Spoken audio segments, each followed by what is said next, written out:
เอาเนาะพี่น้องมาต่อเคสอนาถมดินต่อเนาะก็คือทีแรกทั้งว่าพรว่าจะพอแล้วได้พี่น้องเอ๋ยเพราะว่า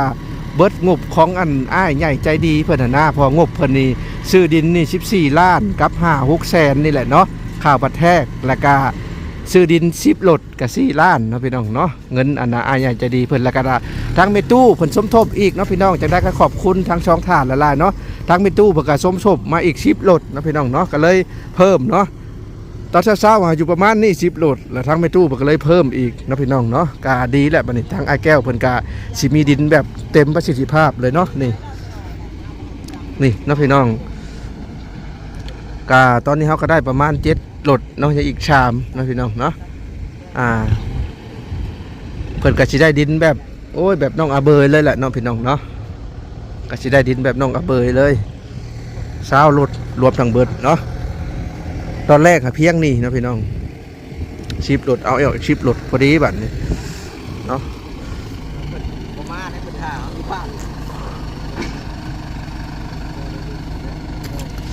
สูงขักปัญญังบัดมันจะถ่ายบ่นี่นะแม่นนะ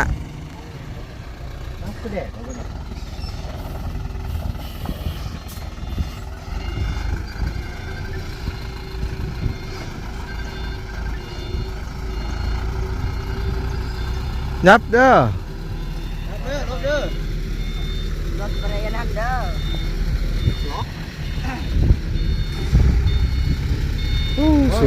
สูงขักปัญญังไปเรื่อย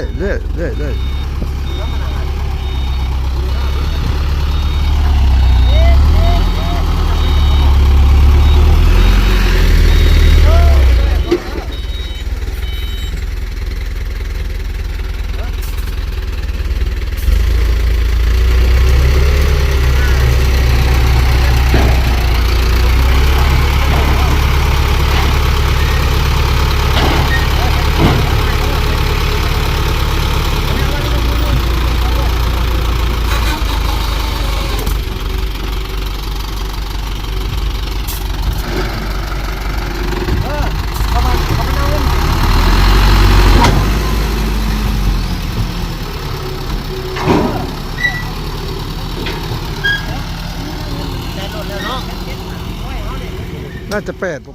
เอาเนาะพี่น้องทางไอ้แก้วเพิ่นกาได้บักออกเนาะมันเกะกะเพิ่นว่าไม่เกะกะเนาะแม่นอนามัยพื้นที่เป็นดินของไอ้แก้วเด้อนามัยเลยฮะ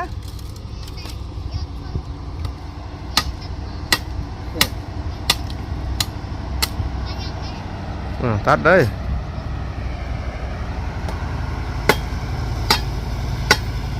โอ้ขายังอยู่บนเขาเลย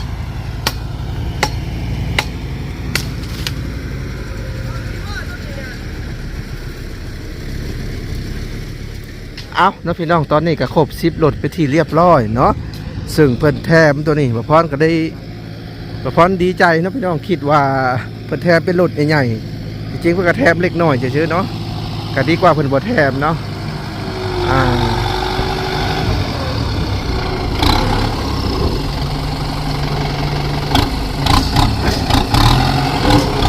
าง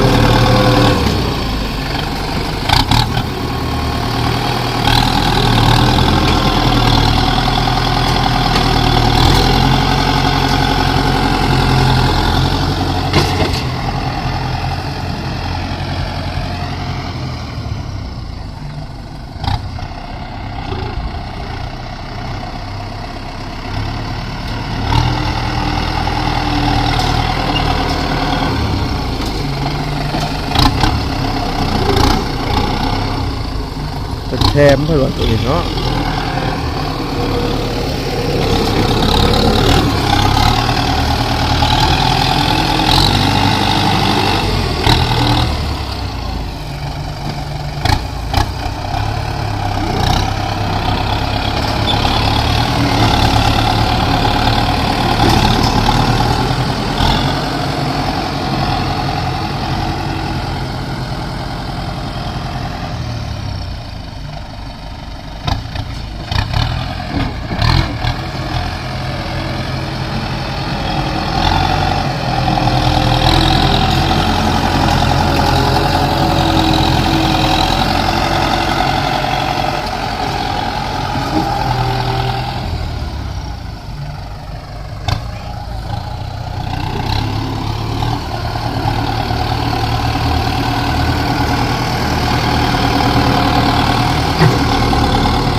สูงคักเนาะไอ้แก้วเนาะ โดย สูงคักอะไรโห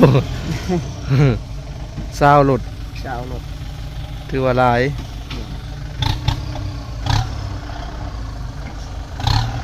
กระท่อมก็สรุปแล้วจนบ่ได้เฮ็ดเนาะ โดยแม่นอาชีพมื้ออื่นนั่นแหละ อ่า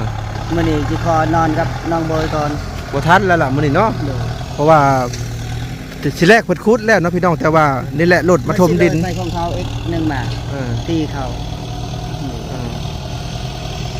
ก็เลยว่าต้องจังไรก็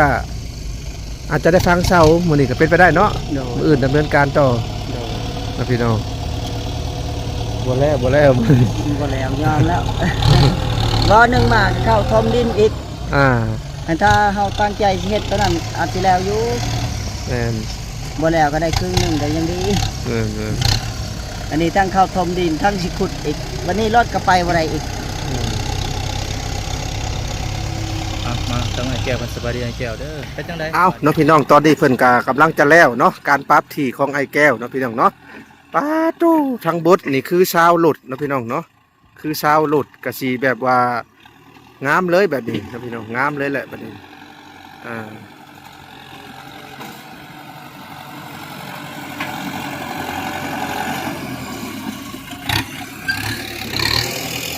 ชาวหลุดได้ซำนี้เนาะพี่น้องเพราะว่าดินนี่มันลุบอะไรนะพี่น้องเอ้ยเดี๋ยวสิพามาเบิ่งด้านหลังเนาะความสูง คือด้านหลังนี่จากพื้นขึ้นมานี่บ่พรคิดว่า1.80 1.80 5.90พุ่นเลยเนาะทีแรกก็คือถม10รถแล้วก็ยุดเนาะพี่น้อง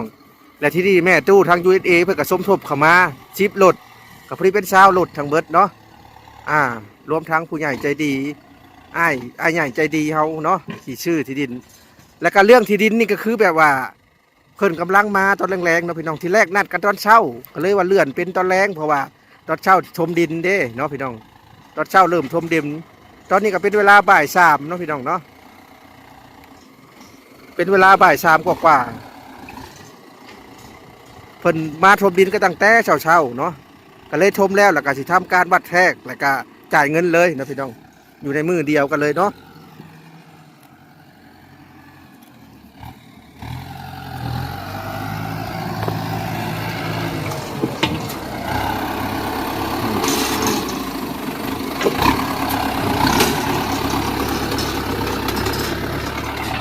โอเคเลยพี่น้องบัดนี้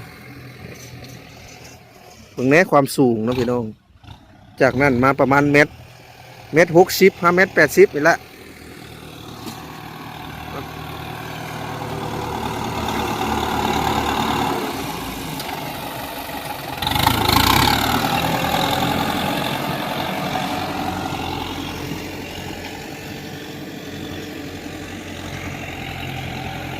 ดินเราหอดนี่เนาะพี่น้อง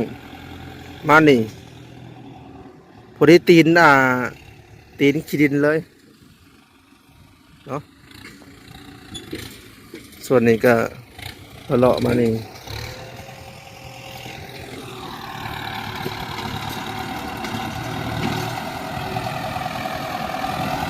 เป็นกระปับให้งามพอสมควร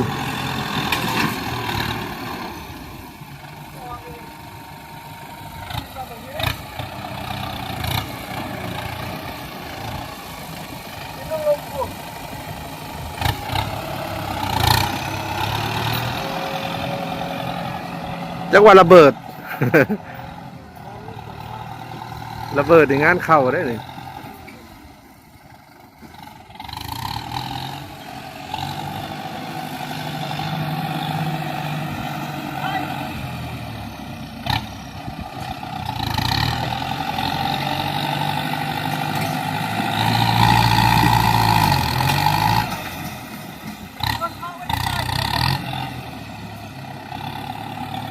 เพิ่นกระแปลงทางให้เนาะเพิ่นนี่เป็นเจ้าของนะพี่น้องเอ้ยเจ้าของพวกจุกดินนี่แหละ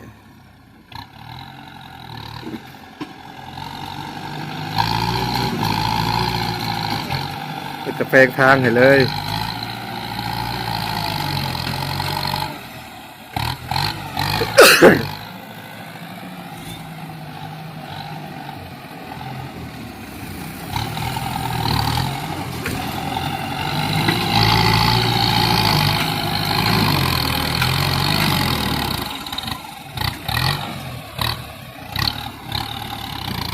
โอเคเนาะพี่น้องบัดนี้บ่พรกา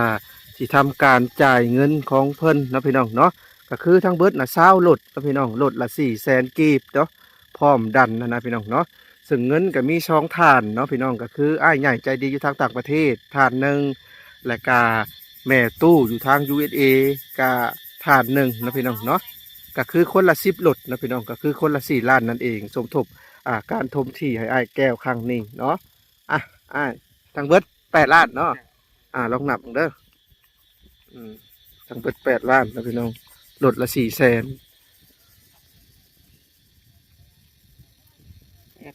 โอเคเนาะ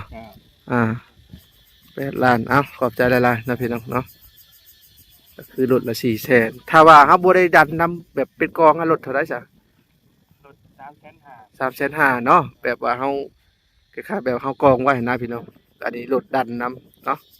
ขอบใจหลายๆเนาะเดี๋ยวพาเบิ่งที่ดินเพิ่นอีกครั้งก่อนนะพี่น้องโธ่ที่ดินเพิ่นก็ถือว่าสูงได้แบบเลยนะพี่น้องเนาะสูงได้แบบเลยก็นี่แหละซึ่งมันก็อยากว่ำเข้ามานี่ตัวนี้แน่นะพี่น้องอยากว่ำเข้ามานี่น้อยนึงเพราะว่าแนวนี้นะพี่น้องเพราะว่าเฮาเฮายังบ่ได้แทรกดินนะหมายถึงว่าลดดินมาก่อนก็เลยสั่งเป็นทมเลยก็บ่เป็นหยังเนาะน้อยนึงเนาะพี่น้องน้อยนึงว่ำเข้ามานี่ก็พอดีเต็มแน่เนาะพี่น้องเต็มแน่ก็ถ้าว่าใช่มันแบบสี่เหลี่ยมหมุนทนอะไรก็อยู่อันนี้บ่พรสมุดเนาะถ้าว่าใช่สี่เหลี่ยมหมุนทนอะไรก็ประมาณอีก5 โหลดนะพี่น้องอีก5 โหลดก็น่าจะเป็นสี่เหลี่ยมหมุนทนเลยถือว่าได้จำนี้ก็ชุดยอดแล้วนะพี่น้องเนาะจากนั้นก็ต้องขอบพระคุณอาใหญ่ใจดีเนาะอาใหญ่ใจดีอยู่ทางต่างประเทศแล้วก็ทางแม่ตู้อยู่ USA สมทบการถมดินในครั้งนี้เนาะส่วนเงินอาใหญ่ใจดีก็คือเนาะพี่น้องก็คือตอนแรงๆนี่แหละที่ทำการอันจ่ายเงินชื่อที่ดินเนาะก็คือที่ดินนะ14 ล้านนะพี่น้องเนาะ14 ล้านแต่มาบวกค่าวัดแทกอีกหลายๆท่านก็บอกว่าค่าวัดแทกนี่ปกติเจ้าของที่ดินขายแต่ว่าทั้งพ่อใหญ่เพิ่นก็บอกว่าคอน้ำละเขาว่าพ่อใหญ่ปันนั่นแหละก็ให้ทั้งลูกออกให้ได้บ่อย่างประมาณนี้นะพี่น้องเนาะเพราะว่าดินน้องอาเบยก็ทักชุมเฮาออกค่าวัดแทกนะก็เลยว่าจังไดก็ออกให้เพิ่นนะก็มันนี่เพิ่นก็แบ่งให้หลายตอนแหละเนาะบ่แม่นหลายตอนน้องพี่น้อง2 ตอนนั่นแหละก็บ่พอก็ได้สอบถามเพิ่นว่าถ้าว่ามีอีกคนอยากชื่ออีกแบ่งให้บ่อย่างประมาณนี้ก็คือเพิ่นจะแบ่งให้อยู่เนาะพี่น้องนี่เนาะ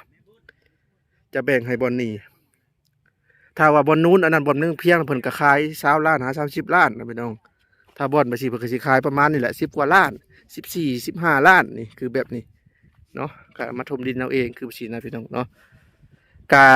รวมที่ดินของอ้ายแก้วแล้วก็คือ14นะพี่น้อง14 บวก 8 14 15 16 17 18 19 20 21 22 ล้านนะพี่น้องเนาะ22 ล้านกว่ารวมถึงถมดินรวมถึงชื่อดินเนาะปาตัวโมเมนต์ธรรมดานะพี่น้องเนาะน้องพี่น้องจังได้ก็ต้องขอบพระคุณ FC ทุกท่านแล้วก็ขอบคุณผู้ใหญ่ใจดีทั้ง2 ท่านเนาะอาใหญ่ใจดีทั้งต่างประเทศและก็แม่ตู้อยู่ทาง UDA สมทบกันซื้อดินให้